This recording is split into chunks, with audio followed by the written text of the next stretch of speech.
Good evening. Our topic is Webner and Fisher Law 3.6. Webner law and Fisher law are two foundational principles in the field of psychophysics and a branch of psychology that study the relationship between physical stimuli and the sensations and the perception they produce. Both law offer insight in how humans perceive changes in stimuli, although they approaches this concept from different angles. Understanding these laws is crucial in field ranging from psychology to marketing and user experience design. Weber's law, the just noticeable difference.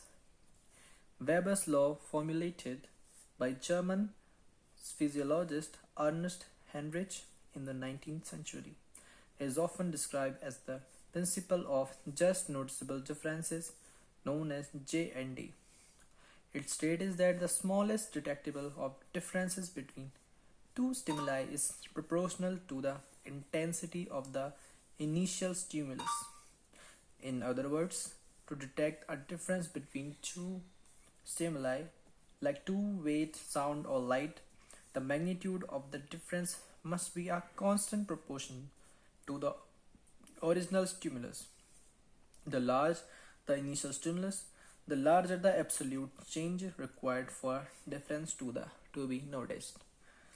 And can be expressed in a mathematical representation, that is delta I upon I is equal to K, in which the delta I is just the noticeable difference, I is the initial stimulus intensity. K is a constant that represents the Weber fraction.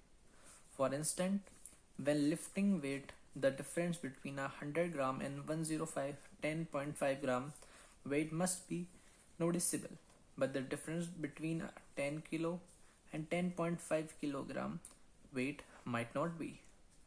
The proportional remain constants.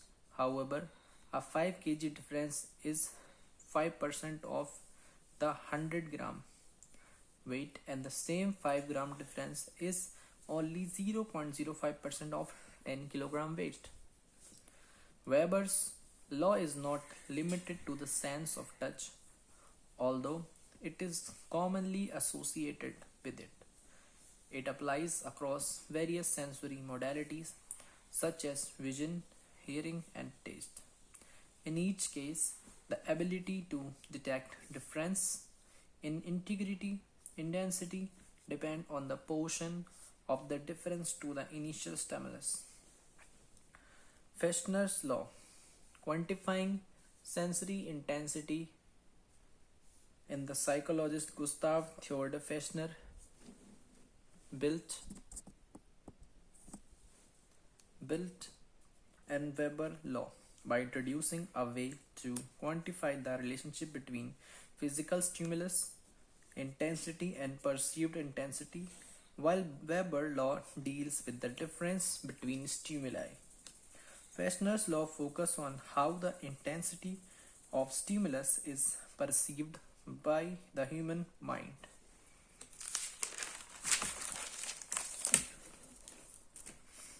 Fechner's contribution was to improve that the subjective experience of sensation is a logarithm function of the physiological intensity of the stimulus.